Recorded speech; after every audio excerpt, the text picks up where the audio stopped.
sir. No PowerPoint today. Which one is my place? This one here? No hay lugar. See? See? O sea, que sea. This is good. Wherever you want, Commissioner.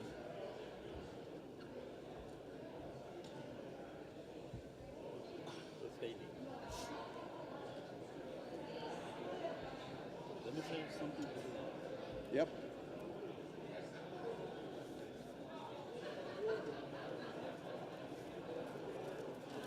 I've gone high tech. I just use electronics that way. Last night. It's all Escrito todo escrito. practice. All practice. In Well, paper. Yeah, I didn't practice. But Welcome back. Dice que ahora él muy moderno. As I mentioned in my introductory comments, today is a day of celebration with our federal family, and certainly from the Basin States perspective, our premier accomplishment this year was the successful collaboration with Mexico to reach agreement with Minute 323. So it's a great time and a great celebration. Speaking of our federal family, though, I would like to acknowledge the fact that we lost one of our family this week in Kay Brothers, who served doing yeoman's work for Southern Nevada Water Agency under Pat Mulroy for years.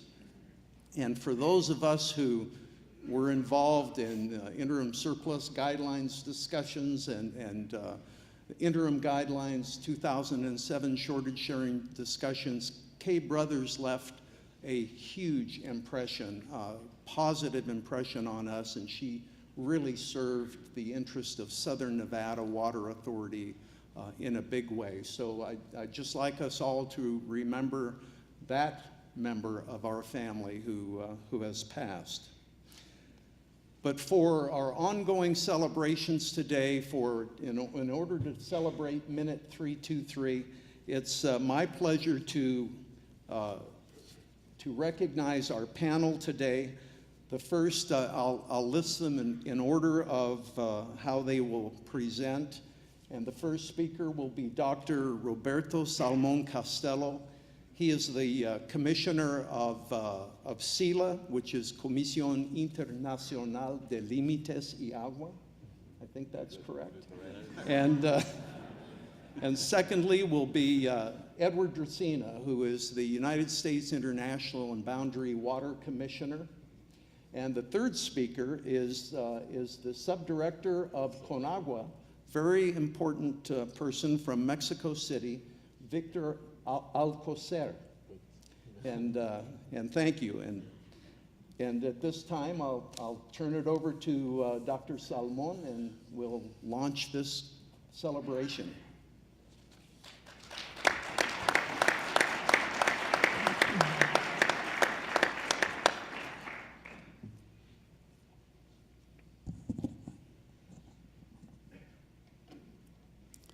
Thank you, Bart, and thank you for the invitation to be here. I'm going to take advantage of Haley, and I'm going to speak in my mother tongue, in Spanish. So, muy buenos días a todos. Saludo con mucho gusto a mi estimado colega, el comisionado Edward Dracena, y al subdirector técnico de la Comisión Nacional del Agua, Víctor Alcocer, que agradezco que nos acompañe en esta reunión. Y saludo también, aunque no lo puedo ver por aquí, a la comisionada del Buró de Reclamación, Brenda Berman. Asimismo, como todos los años, agradezco la invitación que nos hacen para participar en esta reunión, ya que el estar aquí me da la oportunidad de saludar a muchos buenos amigos y poder hacer algunos comentarios por parte de mi país, de México. Así es que muchas gracias. Good morning, everyone. I would like to acknowledge my esteemed colleague, Commissioner Edward Ducina, the Deputy Technical Director from the National Water Commission, Victor Alcocer. I would like to thank him for being here today with us, and to the new Commissioner, Brenda Berman. Also, as with every year, I appreciate the invitation to participate in this conference. At this meeting here, I have the opportunity to greet many good friends and also to make some remarks on behalf of Mexico. So thank you. Recuerdo que hace un año, aquí en esta reunión de CRWUA, les manifesté que el gobierno de México veía con beneplácito la firma del Acta 323. Y como es de su conocimiento, finalmente el acta fue firmada el pasado 21 de septiembre en Ciudad Juárez, Chihuahua, y posteriormente tuvimos el agrado de estar en Santa Fe, Nuevo México, el día 27 del mismo mes para intercambiar las aprobaciones que recibimos de nuestros respectivos gobiernos, después de las cuales el acta entró en vigor. I remember that a year ago here at the CRWUA meeting, I expressed the government of Mexico's excitement about signing Minute 323. And as you are aware, finally, the minute was signed this past September 21st in Ciudad Juárez, Chihuahua.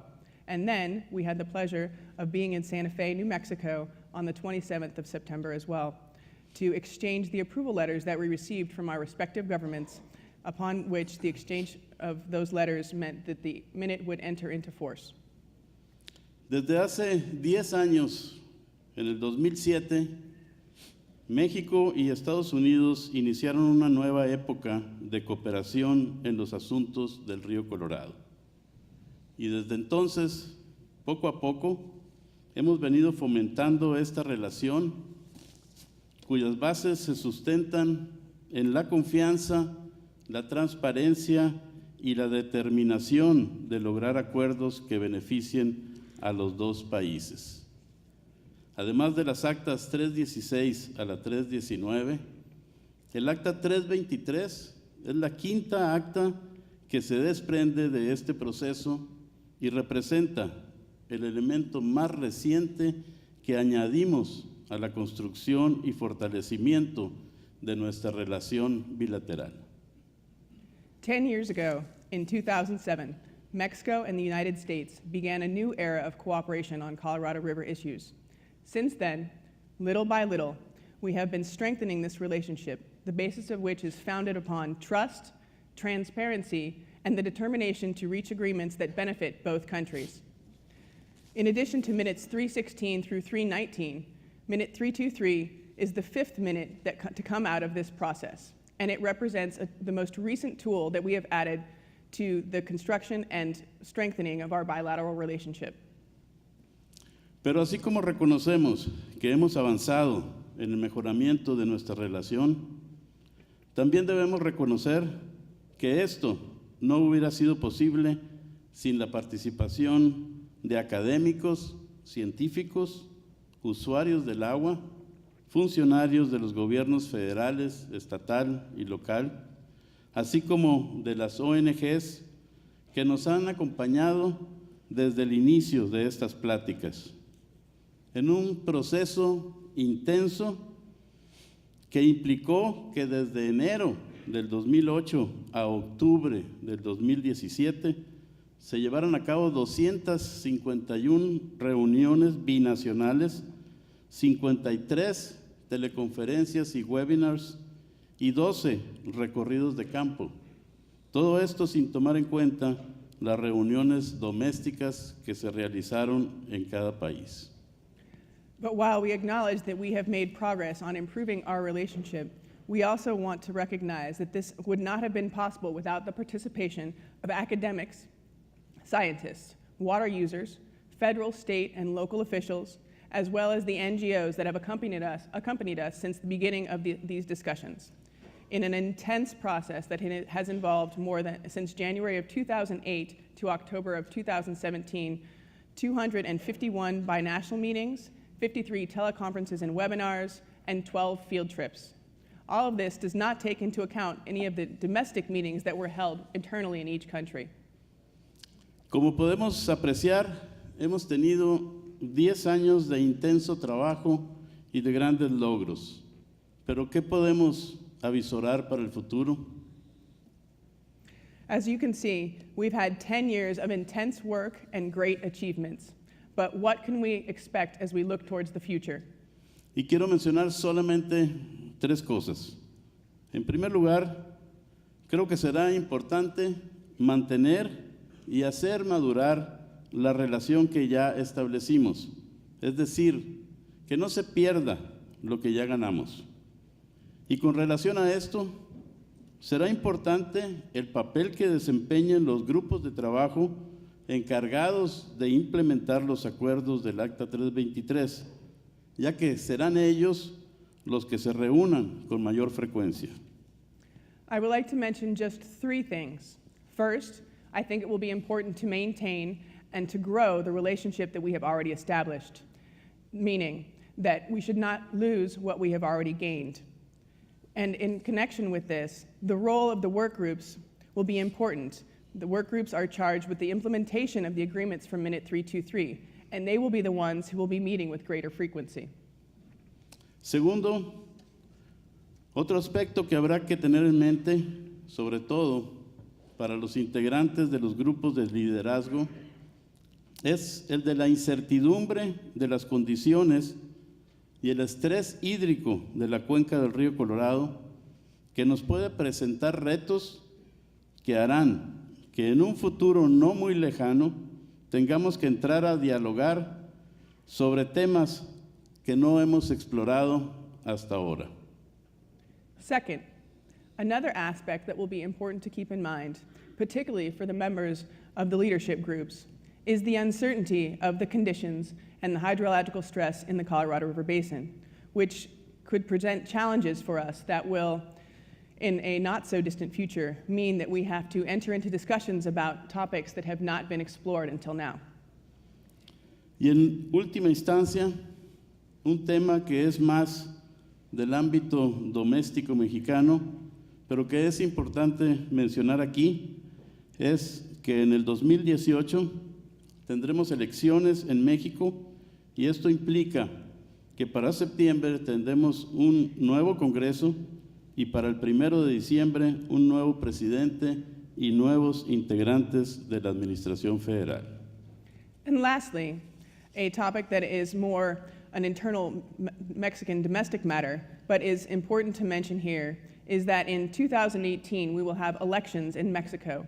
This means that by September we will have a new Congress, and by December 1st, a new president and new members of the federal administration.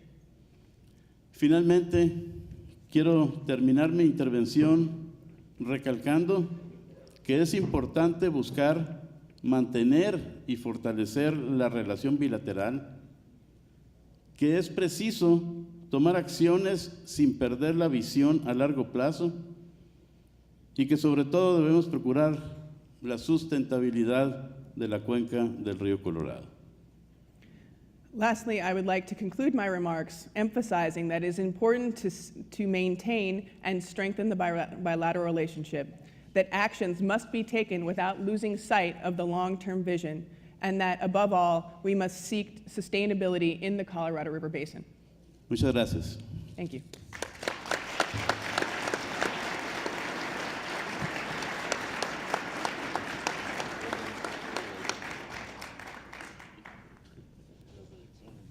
Sí. Olvidado. Hay que-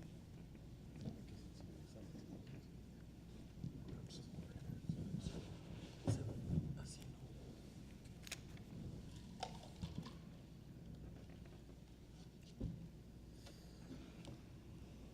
Well, good morning. It is a beautiful day in Las Vegas, Nevada.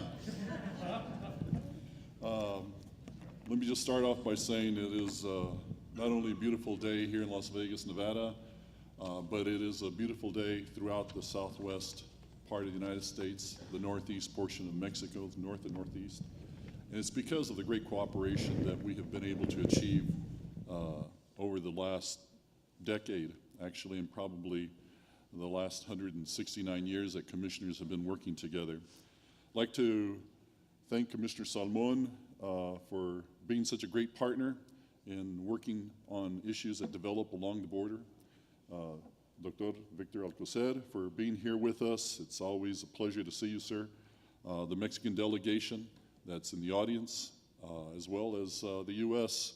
Members of the IBWC, the U.S. section.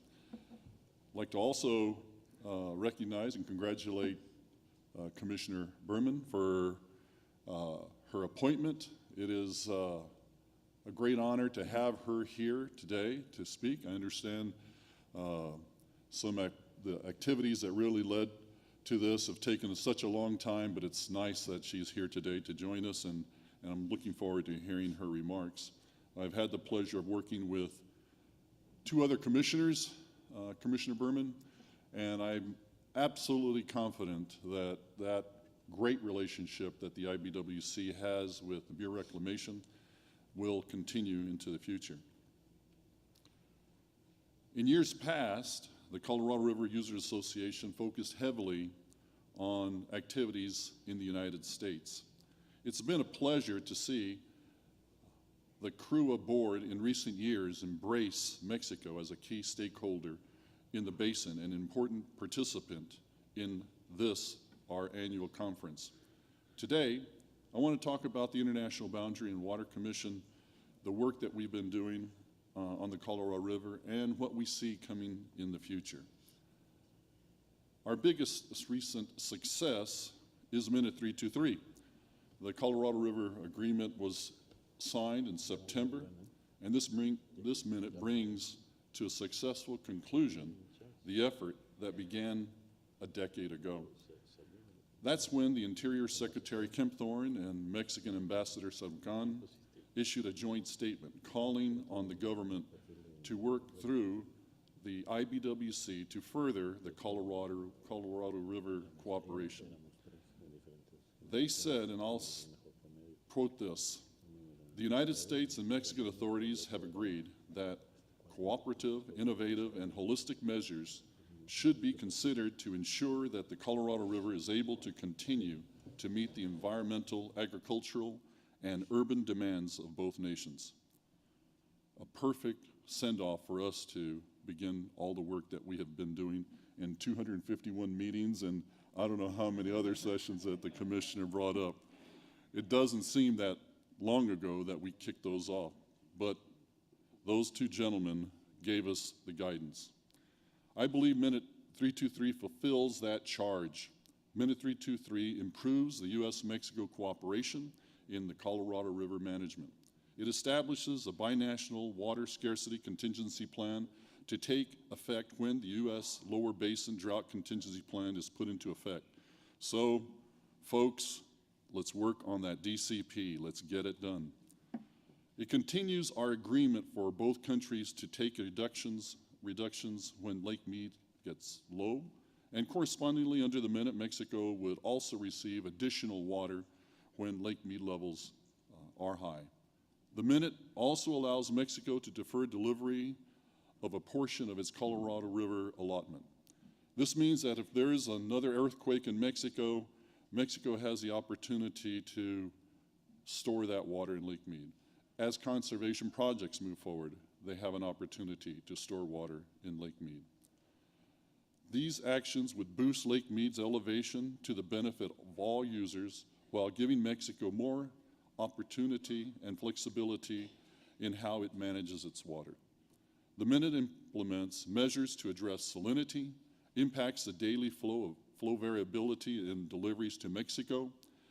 There are important provisions for the environmental restoration and monitoring. The minute also provides the United States investment in water conservation projects in Mexico to generate water that will be shared between both countries and the environment. Well, Minute 323 is an agreement that lasts through 2026, and I know at one point in the past there was folks that thought we could only do another pilot, but thank goodness we were able to get this all the way to 2026, because we couldn't afford to have another 251 meetings. It's an agreement that consolidates many years of U.S. and Mexico cooperation on water issues. In 2010, we signed Minute 316, an agreement for a pilot run of the CRWUA desalt plant, while ensuring the conveyance of water to the Santa Clara wetlands in Mexico. That same year, Minute 317 provided a framework for our Colorado River work with Mexico, establishing work groups to explore water conservation options, system operations, and other aspects. It also ensured participation by the basin states in what has traditionally been a federal process. On Easter Day 2010, tragedy struck when a 7.2 magnitude earthquake shook the Mexicali Valley. The quake caused widespread damage to Mexico's irrigation infrastructure. To respond to this crisis, we signed Minute 318, which allowed Mexico to postpone some of its annual water deliveries until it could repair the damage. We've seen how this water, held in the United States after the earthquake, has benefited both countries. Mexico's water in Lake Mead has helped keep all of us out of shortage by boosting the reservoir's elevation. These agreements laid the groundwork for our next Colorado agreement, Minute 319. 319 was a pilot agreement covering 5 years from 2012 to 2017. In Minute 319, we noted that we'd concluded another agreement to extend or replace its provisions through 2026. And that's exactly what we've just done by signing 323 this fall. And let me just add that as of 13 December, just a few days ago, Mexico notified us that in accordance with the provisions of Minute 319, water transfer could take place before the end of the year. And we have acknowledged that and so informed the Bureau of Reclamation. And in addition, we have notified the Mexican government that the remaining funds that are in the account that currently are looking at 64 projects for execution for conservation can be acted upon their request. Although the Commission has had much success during its long history, and particularly this last year, we are currently facing many new challenges. In the latter part of the 20th century, there was rapid population growth in the border cities, especially on the Mexican side. From 1950 to 1980, the population of Tijuana increased by over 1,000%. People were moving in for jobs in the maquiladoras, and it was understandably difficult for cities to provide new residents with basic infrastructure to keep up. Thanks to the efforts of the U.S. and Mexican governments, the North American Development Bank, the International Boundary Water Commission, and others, there's been much progress in the last 2 decades. The level of water and sewer services has increased significantly. Still, tens of thousands of people living along the border lack safe and reliable drinking water or adequate wastewater treatment. Where water and sanitation infrastructure exists, it's simply deteriorating, causing higher incidence of failure and requiring a need for more and more maintenance and, in some cases, replacement. Together, in Mexicali, Tijuana, Nuevo Laredo, and in the U.S. corresponding cities, we have made significant progress in the 1990s and 2000s. Following passage of the North American Free Trade Agreement in 1994, both governments invested in sanitation infrastructure. Wastewater treatment plants and sewage collection systems were constructed in all 3 of these cities and in U.S. cities as well. Unfortunately, the infrastructure is now reaching its life cycle, and sewage spills have begun to increase. Last year, with the unusually wet weather in California and Baja California, Tijuana sewer system became overwhelmed, and we saw raw sewage flowing in areas that did not need for it to be flowing in. Over the years, since NAFTA took effect, the initial focus in the border environmental infrastructure has shifted away. Today, a refocus is needed on border sanitation systems and in the associated operations and maintenance that are ever so necessary. We need to regain that focus and invest accordingly. This need is today, and both countries need to address it. The Baja California, there is a plan to construct a desalinization plant in Rosarito. It's generated debate in Mexico about whether the United States investment should be accepted in exchange for some of the water. There's also controversy about whether the North American Development Bank should participate in funding the plant or whether it's better to focus on solving sanitation problems at the San Diego-Tijuana border. As California knows all too well after last winter, maintaining dams and flood control and water storage facilities is a huge challenge. The Commission built most of the dams in the 20th century, and they're also requiring more and more maintenance. We need to make sure that the United States and Mexico make the necessary investment to ensure these dams will continue to serve both of our countries into the next century. The United States and Mexico border is an important population center and powerhouse for international trade. Both countries in this region rely on the Colorado River to support their cities, farms, industries. Working with our partners, the basin states, Reclamation, CONAGUA, and others, the Commission will continue to play a leading role to support the U.S.-Mexico cooperation as we address the many challenges that face us in the 21st century. Thank you very much.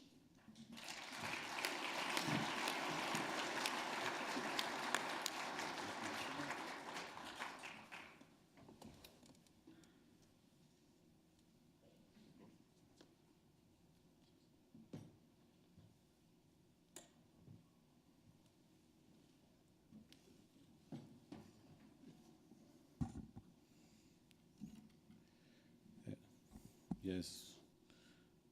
Is good morning here? It's good morning. Still is good morning, right? Well, thank you very much for your invitation. Muchas gracias a Bar Fisher por la organización, por invitarnos. También agradezco y saludo a los dos comisionados, al comisionado Drusina de la sección americana, al comisionado Salmón, también los saludo muy afectuosamente y también le doy la bienvenida y saludo también muy afectuosamente a la comisionada Berman. Muchas felicidades por su nuevo cargo. It's still morning, right? Thank you. Thank you, Bart Fisher, for the invitation. Thank you to both commissioners, Commissioner Drusina of the U.S. section and Commissioner Salmon of the Mexican section. I'd like to send them my regards, and I also like to welcome and congratulate the new commissioner for the Bureau of Reclamation, Brenda Berman.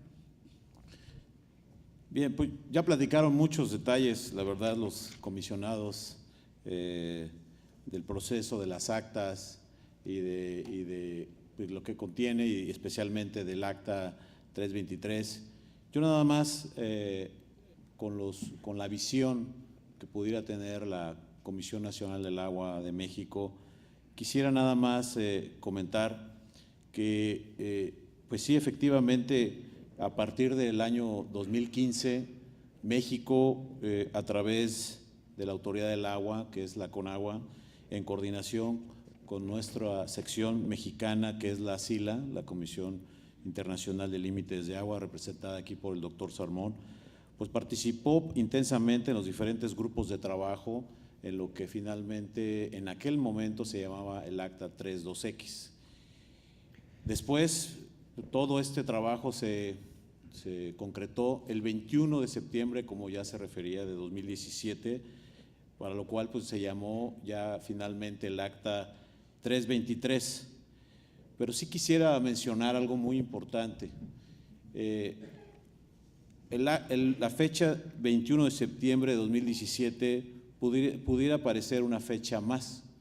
Sin embargo, no lo es por el contexto en que ocurrió y el momento en que ocurrió esta situación. En el mes de septiembre, México tuvo prácticamente el arribo de 4 huracanes y tuvo 2 sismos.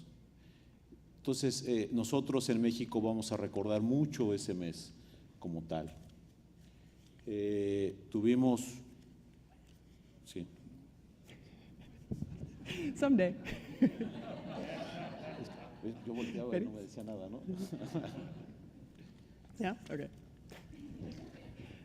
So far, a lot of details have been mentioned about the process of the minutes and what they contain, and particularly about the Minute 323. And so I'd like to share a little bit about the vision that CONAGUA, the National Water Commission for Mexico, has, and share some comments about how we experience this. And starting in 2015, Mexico, through the National Water Authority in Mexico, which is CONAGUA, in coordination with the Mexican section of the IBWC, which is represented here by Dr. Salmon, we participated intensely in the different work groups that allowed Minute 323 to be signed. And finally, on September 21st, 2017, Minute 323 became a reality. And though September 21st, 2017 might seem like just another date, it is actually a very important, the moment in which this occurred. In September, Mexico that year, or this year, had 4 hurricanes and 2 earthquakes. And so having that happen and being able to sign the minute was a big accomplishment. Sí, aún con todo eso que ocurrió en México, pues finalmente se pudo firmar el acta por el compromiso que tenía México con Estados Unidos. Aún con toda la adversidad natural, pues pudimos finalmente, no desatendimos estas obligaciones, como sí lo vemos en nuestro país, de seguir teniendo esta muy buena, como ya lo decía el comisionado Drusina, esta muy buena relación bilateral en estos momentos. And the fact that Mexico was able to sign represents Mexico's commitment with the United States. So in spite of all this adversity that we experienced, we would not ignore our commitments, and that's mostly because of the good relationship the good bilateral relationship that's already been mentioned here today. Bien, todo lo anterior pues incluye participar activamente desde el momento de la aprobación ya firmada el Acta 323. Yo creo que si bien es un gran logro el haber firmado el Acta 323, debemos recordar que no va a ser una tarea sencilla y viene mucho trabajo por delante. And including all of that, since the signing of Minute 323, we have actively participated in the meetings after that, and while it is a significant achievement in and of itself, there are still much work to be done, and it will not be an easy road. En estos trabajos quiero reiterar el compromiso que tiene la Comisión Nacional del Agua y evidentemente con todo el apoyo de la SILA y de los usuarios para generar los proyectos de conservación de agua en beneficio del sistema y de las partes. Una herramienta que se desarrolló con gran atino desde mi punto de vista fue todo el proceso del modelo hidrológico que desarrollamos en forma conjunta. Aquí yo creo que la gente del Buró de Reclamación, liderados aquí por Terry y con la CONAGUA, pudimos lograr, y yo creo que nos va a ayudar mucho para la toma de decisiones en el futuro. So quite a bit of work has gone into this, and I'd just like to reiterate the amount or the commitment that CONAGUA has and the support that we will give the IBWC, as well as the commitment by the users with the projects that they will benefit the system and the future of the Mexican users. And another tool that's been very important to this process is the hydrological model that has been jointly developed by Mexico and the United States, and the Bureau of Reclamation has worked very hard on this, and I'd like to thank Terry as part of that. But I believe that this model will be very beneficial and help us quite a bit in the future for decision making. Bien, pues el camino, como lo han visto y ya lo refirió el comisionado Salmón, no ha sido fácil, pero con la participación de los representantes de ambos países, con el ánimo de encontrar los acuerdos y en un ambiente pues siempre de un ganar para ambas partes, se ha podido encontrar, y seguramente yo estoy muy seguro de que seguirán estableciendo pues formas innovadoras para dar sustento a largo plazo a la cuenca binacional del río Colorado. So the road, as Commissioner Salmon has mentioned, has not been easy to get here, but I believe that with the participation from representatives of both governments, with the desire to look at the situation from a win-win standpoint, and to come up with, I'm certain that we will be able to come up with innovative ideas and make sure that the results are beneficial to both countries. Agradezco a todos ustedes el trabajo desarrollado. Este trabajo desarrollado permitió mejorar nuestra cooperación bilateral, un mejor entendimiento de la cuenca, hay que decirlo. Al menos para México fue obtener un gran conocimiento de la cuenca, y porque en un futuro, yo creo que a partir de eso, de tener mayor conocimiento, es claro que vamos a tener un futuro más claro y optimista.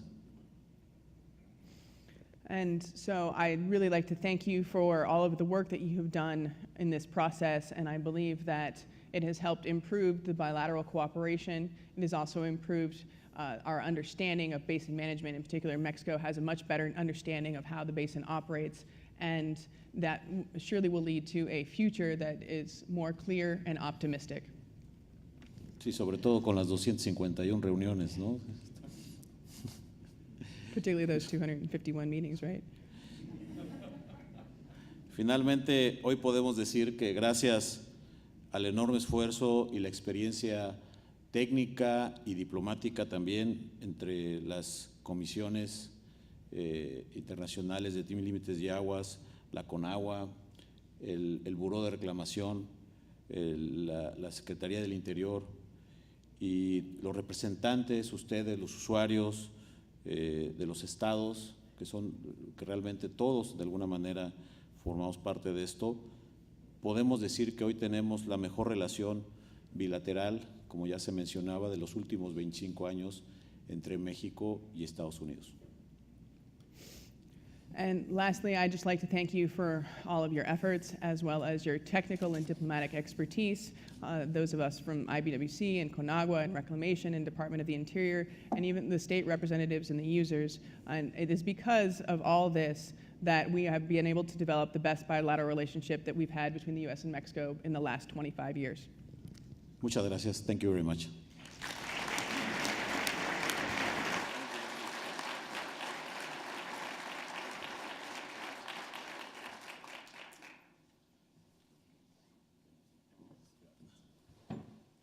You gentlemen can't leave yet. You know, speaking as someone who was personally involved with the Basin States team that helped to negotiate Minute 319, which was the pilot minute that Minute 323 was based upon, I have to say I am so proud of our federal team, our federal family, the Colorado River Basin states, our NGO community, and our Mexican colleagues who collaborated so closely together to come together on the final approval for Minute 323. This will be the basis for, through 2026, of further binational cooperation that benefits both nations significantly. So thank you all, and thank you all for your comments from the podium in celebration of Minute 323. So,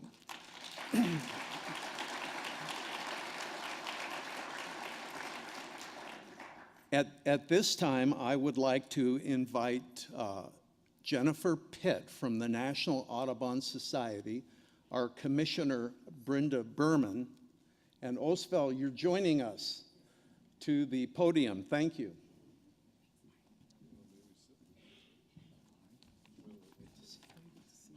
Hi, good morning. I'm Jennifer Pitt.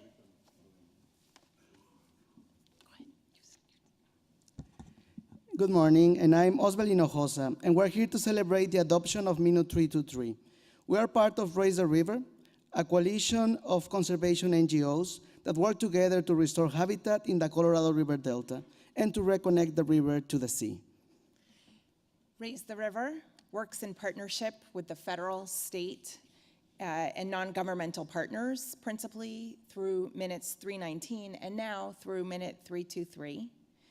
These binational agreements have enabled us to work shoulder to shoulder on common goals. So today, we want to take a few minutes and acknowledge the leaders of the federal agencies of the United States and Mexico who committed, as we've heard, countless hours of staff time, the long days, the long nights, the long flights that went into making the adoption of Minute 323 possible.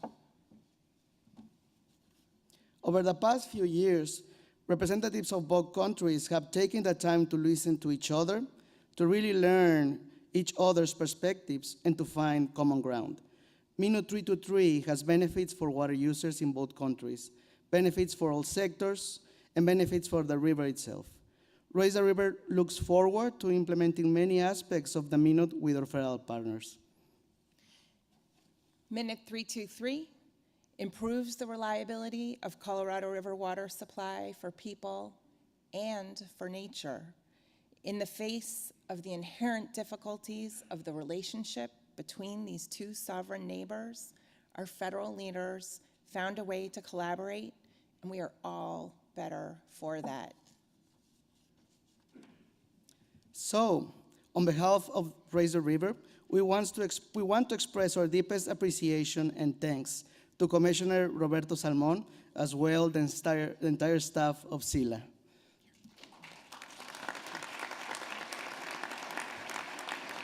Commissioner. Unas palabras, Commissioner.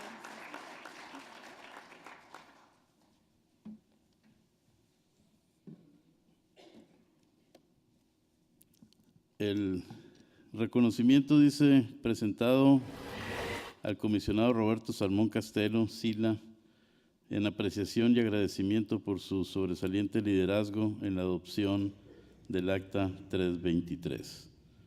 Este acuerdo del 2017 entre México y Estados Unidos mejora la sustentabilidad del suministro de agua del río Colorado para las personas y la naturaleza. Thank you very much, and I'm sure that we will keep working on the sustainability of the Colorado River Basin. Thank you.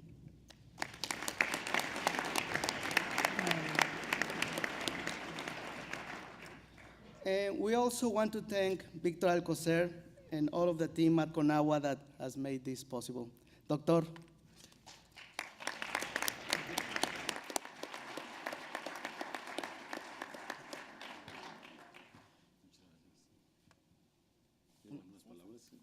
Por favor. Okay. Gracias.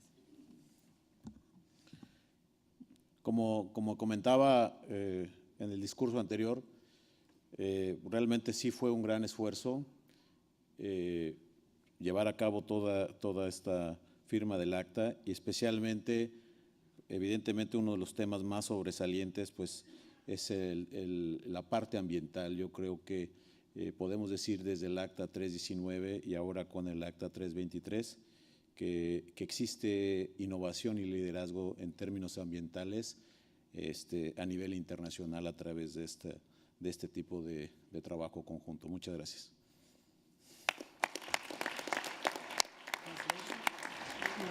So I don't know if I have a mic. A mic. I have no mic. Oh. Yeah. Okay. No, I just wasn't on. Like I mentioned in my speech, it really has been quite an effort to get to the signing of this minute. Particularly, I think that the minute it helped focus on environmental aspects, just like 319 did, and now with 323. But it really, truly has been an example of international leadership and achievement for these joint efforts. We would also like to give this award to Commissioner Drusina, who has helped make this vision possible for many years.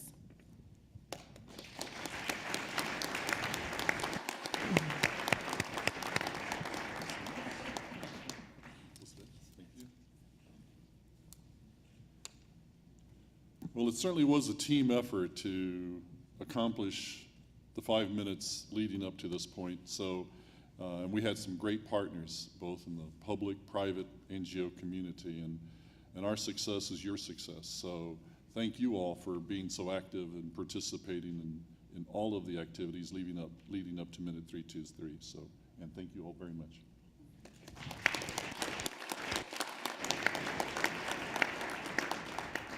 And finally, we'd like to give this award to Commissioner Brenda Berman on behalf of all the reclamation staff who worked so hard to get us to the final adoption of Minute 323.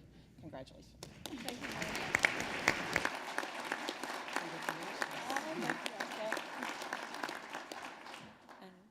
I accept this on behalf of the Bureau of Reclamation. I'm very proud of you all.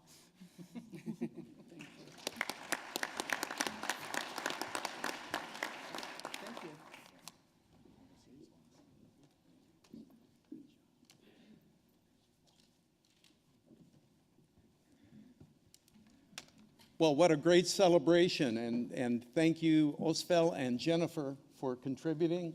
Thank you, gentlemen. Thank you, Bart. Now you may be seated.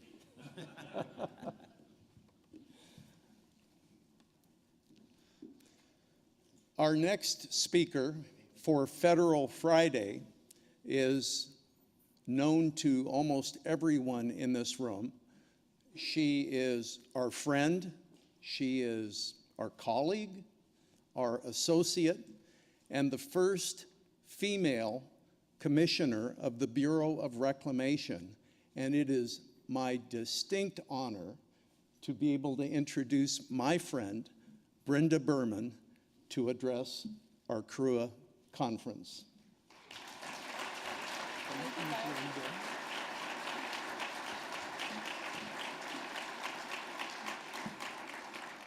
Good morning. Bart, thank you for the kind introduction. And let me start by thanking Commissioner Salmon, Deputy Director Alcacer, and Commissioner Jusina. You've become such an important part of Federal Friday. Thank you for all your marks and for being with us here today. This is my 16th CRWUA. So at my first CRWUA in 2002, if you were here, you remember that was a pretty memorable year. At the time, I was a Senate staffer. I was a water and energy lawyer, and it didn't occur to me once that I would be standing up here 16 years later as the Commissioner of Reclamation. I was sworn in by Secretary Zinke on Monday evening. Tuesday morning, I flew to Las Vegas, and it's my honor to join the women and men of the Bureau of Reclamation here at CRWUA. As many of you know, I was with Reclamation a decade ago. Based on my experience, the rank and file and career leadership of Reclamation are a uniquely talented group of water managers and problem solvers. In particular, in the Colorado River Basin, I'd like to recognize Brent Rees and Terry Fulp for their deep knowledge and consistent leadership. It's good to be back. I succeed a series of commissioners of high ethical and professional integrity who I've had the pleasure to work with closely. I look forward to leading this organization as we face the enormous, ongoing, and emerging challenges of Western water management. We need to ensure that Reclamation is able to meet its mission and provide dependable, reliable water supplies, not just for this generation, but for generations to come. It will be a pleasure getting to continue working with our partners among the tribal communities, the NGOs, water districts, and the basin states. And I very much look forward to building on and continuing our partnership and positive relationship with Mexico on the Colorado River. As someone who's attended CRWUA for many years, some years are years of celebration. We enjoy progress, we stand on stage and we sign things. Other years, leaders in the basin call for action for the challenges ahead. For me, I see this as a mixed year. In a small way, it's a time for greeting, me to you, you to me. But we have clear reason to recognize important progress and successes. But more importantly, it's a year in which we need to squarely face the growing risks we know are ahead of us in this basin. I see a closing window of opportunity to take significant and decisive action to reduce those risks. Action on the drought contingency plans in the upper basin and the lower basin is the foremost priority in this basin, and we're looking to the states to promptly complete their work. But first, before discussing the challenges ahead, I'd like to recognize a number of milestones. And we have plenty. As has been mentioned at this conference already, 10 years ago this week, we signed the 2007 guidelines for coordinated operations of Lake Powell and Lake Mead. We've gained valuable operational experience over this past decade, but what have we learned? Simply put, we've learned the guidelines are not enough. To put it in perspective, in 2007, when we signed the ROD, system storage stood at 53%. Today, it stands at 54%.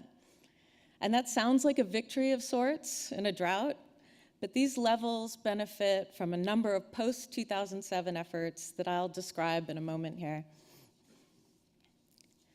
In 2007, when the guidelines were adopted, based on the historic hydrology, we estimated that the risk of Lake Mead would drop below elevation 1020, and at that elevation, we have a little more than 5 million acre-feet in the system. Within the next 5 years, we thought that risk was 2%. It seemed like an acceptable risk. But that risk has grown by 3 to 5 times over the past decade. So while there has been an extraordinary amount of effort to further protect the system since adoption of the guidelines, we're clearly far from done. This year is also 10 years, as Commissioner Jusina mentioned, since the initiation of the United States-Mexico binational cooperative process on the Colorado River. At the time, few would have been able to predict that the binational process would grow into such a full-fledged partnership. It serves as a world-recognized example of transboundary partnerships. Many predicted for this year that we wouldn't have a new Minute complete. But with the signing of Minute 323 and our celebration in Santa Fe this September, the focus of the basin has now shifted back to drought contingency planning efforts in the states. And another milestone, implementation of the Quantification Settlement Agreement is approaching the 15-year mark. Notwithstanding the controversies, litigation, the challenges, the QSA parties continue full implementation of this historic water conservation and transfer program. Many predicted that at the end of the mitigation flows this year, Salton Sea issues would descend into conflict and litigation. But instead, the Salton Sea, the state of California this month, adopted a plan that serves as a roadmap to restore habitat and suppress dust along the margins of the declining lake in the coming years. This action by California was the product of tremendous effort by Imperial Irrigation District, the San Diego County Water Authority, who all worked with Imperial County, the tribal groups, and a number of key environmental organizations. In other good news, San Diego County Water Authority exercised its option, extending the term of the QSA by 10 years until 2047. The stability of the QSA is certainly enhanced by both of these actions. And in other matters related to the QSA, earlier this year, litigation over the San Luis Rey Indian water rights was finally resolved just last week, and the parties have worked out implementing details for the delivery of conserved water from the canal lining projects in California. Overall, I'd say tangible progress after decades of litigation, legislation, and negotiation. But what do these milestones tell us? The basin is usually at its best when it's facing deadlines. With the looming risk of prolonged shortages and the renegotiation of the 2007 guidelines not far away, our time to act is now. As my new friend, Commissioner Salmon, said from this stage a few years ago, tick-tock, the clock is ticking. But looking northward to the upper basin and the source of most of our basin's snowpack and runoff, the period from 2017 through 2000, they've been our driest in our driest 18-year period in our 112 years of record keeping on the Colorado. And it's one of the driest 18-year periods we see in the 1,200-year paleo record. These are pretty daunting statistics. As a result of persistent drought, storage on the Colorado River system reservoirs has declined significantly since 2000, and the combined storage of Lake Powell and Lake Mead is the same as it was in 1969, when we were just starting to fill the reservoir. Today, we stand at just about half full. Early 2017 started with robust snowpack, but the way we ended was with Lake Powell only at 110% of average.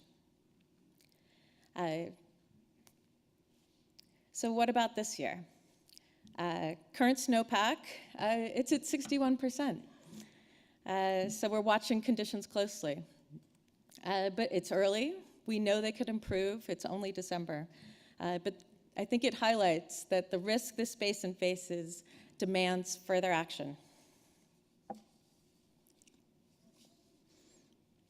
Given these conditions, many of you are working to develop additional tools in the upper and lower basins. We applaud the upper basin states for their work on their drought contingency planning. It includes operations to protect critical elevations. It includes demand management and augmentation. A draft memorandum of agreement for an interim plan for drought operations has been developed amongst the upper basin states and the involved federal agencies. In coordination with the basin states, Reclamation has conducted modeling of the combined effects of both the upper basin drought operations and the lower basin DCP. And we've found that the combined effects of both of these plans, they end up with protecting elevations and protecting hydropower, even in persistent drought. We've also worked closely with the Upper Colorado River Commission, the upper basin states, and funding partners to develop and implement the Upper Basin System Conservation Pilot Program. The pilots resulted in savings of more than 21,000 acre-feet of water in the Upper Basin over the past 3 years. But looking at the System Conservation Pilot Program, we face some hard questions. How do we build a long-term solution to meet something that's always changing on the river? Do we have options to quickly adapt to changing hydrologic conditions by accelerating, slowing, or maybe idling the program? How can funding sources support the kind of flexibility that we need? The Upper Basin states are also actively looking at many institutional and water rights issues involved in ensuring that conserved water actually benefits Lake Powell. We support the Upper Basin states as they try to tackle these difficult issues.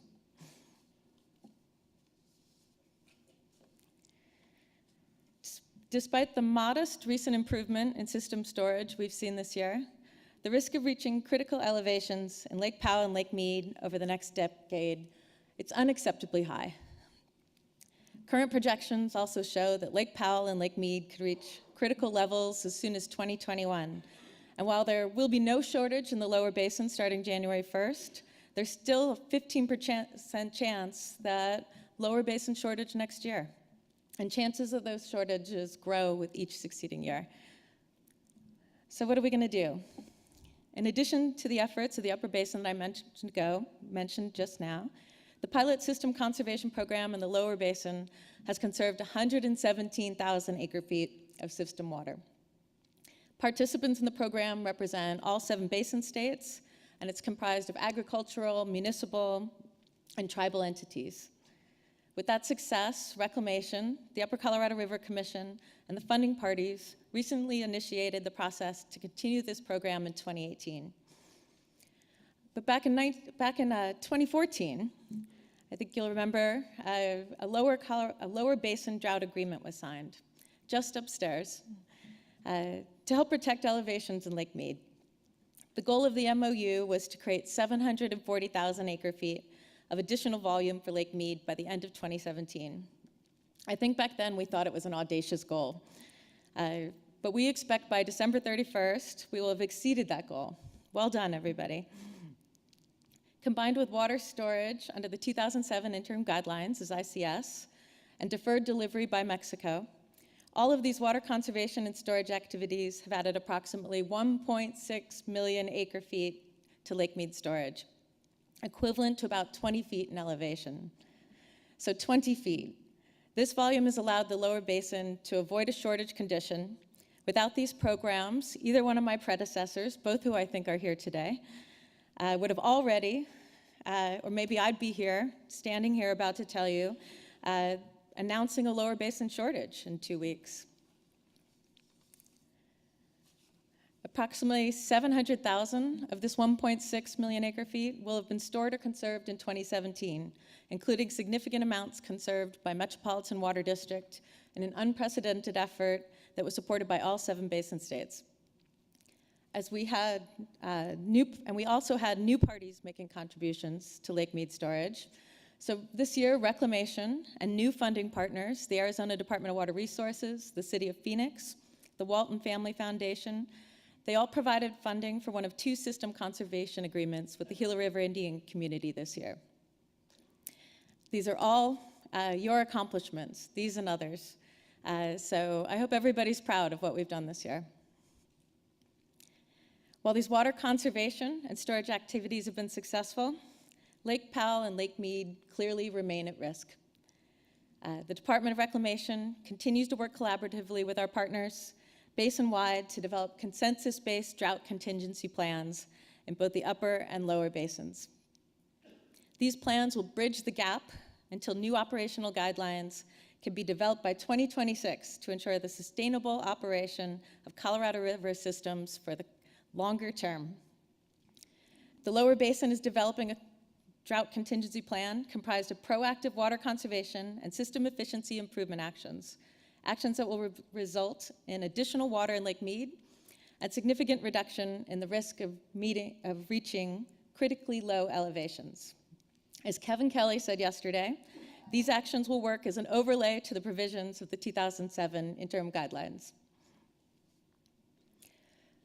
To anyone even remotely familiar with our Colorado River Basin, it's clear that partnerships are the essential element to progress. You know it, we know it. The 7 basin states and the Water District are key partners with Reclamation, but these traditional relationships are only one piece of the puzzle that we need for progress. A great example has been working with the NGOs. Whether in the Upper Basin, the Salton Sea, or the Colorado River Delta, their creativity, their engagement, and more their funding is critical to our successes.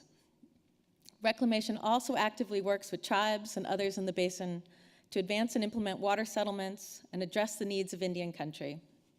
We continue to work closely with Native American tribes across the basin, and we're making substantial progress implementing several Indian water rights settlement projects. For one, we're working with the Navajo Nation and the state of Utah to finalize a settlement of Navajo Nation water rights claims within Utah. We're continuing to make good progress constructing the Navajo Gallup Supply Project, which is the cornerstone of the Navajo Nation water rights settlement on the San Juan River Basin in New Mexico. Yesterday, I want to say that we had a very meaningful discussion with the 10 Tribes Partnership. I stress the importance of honoring tribal sovereignty as we work together. We continue work, and we hope to soon finish a tribal water study. This will be a groundbreaking and essential resource describing the tribal water supply and demand challenges and opportunities in the years ahead. And on our other partnerships, they certainly include the Republic of Mexico. Over the past decade, perhaps no area on the Colorado River has seen more progress than the development of the binational relationship with the United States and Mexico. I commend Commissioners Jusina and Commissioner Salmon on their effective hydro-diplomacy. Both countries have benefited greatly from the work of the Commission and its commissioners. During my prior tenure at Interior, our position was that while it's certainly possible to find cooperative solutions and mechanisms to improve Colorado River management for both countries, doing so was going to have to be within the framework of the 1944 treaty and the law of the river. Time and experience has proven that was entirely correct. Under Minute 323, water users in both countries will be able to continue to proactively plan for a range of water supply conditions based upon Lake Mead's elevation. And as we close out implementation of Minute 319, we are very pleased to announce, and my friends, the commissioners, beat me to it, that Mexico has completed the exchange of water to the US this week. This water will be accredited as binational ICS and will be transferred and credited to our partners, funding partners in the United States. We're also aware that Mexico is in the final stages of identifying water conservation projects for funding under Minute 319. As Commissioner, I want to assure our Mexican partners here publicly the funding required for those projects will remain available for that and only that purpose. The most important innovation in the new Minute, signed in September, is the inclusion of a new concept of a binational water scarcity contingency plan, whereby additional water savings will be implemented by Mexico when Lake Mead reaches certain low elevations. This proactive program is conditioned on the finalization of a US drought contingency plan. So let me give particular credit to the leadership from Mexico. Your focus on the importance of additional actions to protect our shared resource and your willingness to include contingent binational water scarcity element in Minute 323 demonstrates real leadership in water management in the basin. We applaud your success and recognize the burden is now clearly on the US to take necessary actions, forge the domestic partnerships, and make the compromises necessary to further this essential element of Minute 323. When the US adopts the anticipated Lower Basin DCP, the binational water scarcity contingency plan will automatically become effective, benefiting water users on both sides of our shared border. As I hope is evident throughout my remarks, adoption of the DCP is needed, and it's needed soon. Adopting the DCP will protect the basin against a deepening or worsening drought. Adopting the DCP will lead to parallel actions of water savings in Mexico. Adopting the DCP will reduce the risk that the basin descends into crisis just as we sit down to develop our post-2026 operational rules. We've all heard about the importance of DCP each year here at CRWUA. Having taken important steps with Mexico to assure the adoption in the US will automatically lead to parallel savings in Mexico. What are the prospects now for completion of the DCP? First, for a quick reminder, the core elements of the Lower Basin DCP have not changed in over a year. It will provide for more water savings sooner at higher elevations in Lake Mead. It will also provide new incentives to leave even more water in Lake Mead, knowing that it can be withdrawn later when it's needed. Success rests on actions in Arizona and California.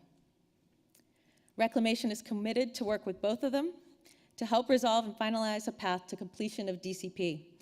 The interstate issues will require careful compromises and prompt action.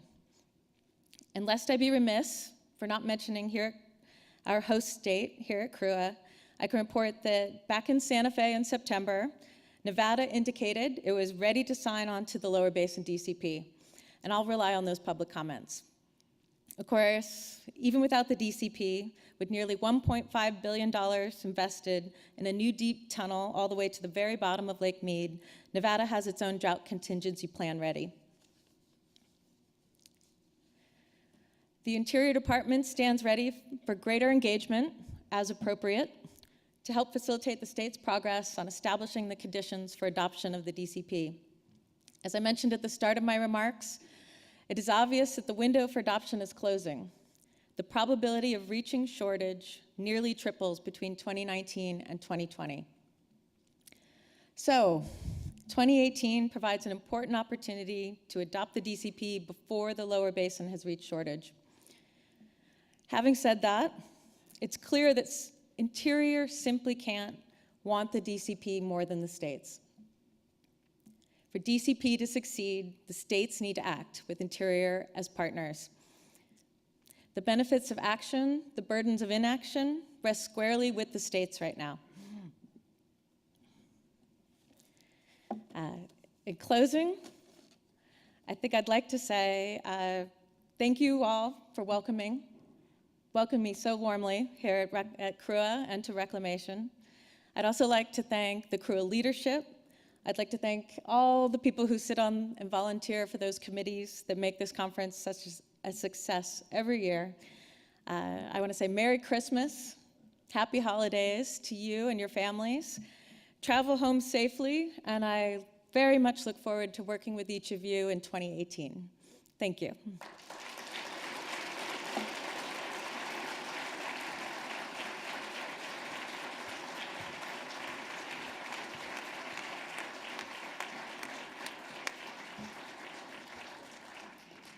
Thank you so much for your comments, Commissioner Berman. That has a nice ring to it after having no commissioner for such a period of time.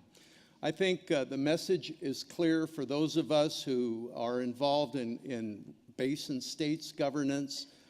It's time for us to build on the momentum of Minute 323 and its water scarcity provisions and redouble our work on drought contingency planning. And with your assistance and really thanks to the work previously of Esteban Lopez to get us as far as we have come, with your assistance, Brenda, I'm certain we can move forward to the finish line. So thank you very much. This concludes our conference for 2017. Thank you all for attending, and have a happy holidays.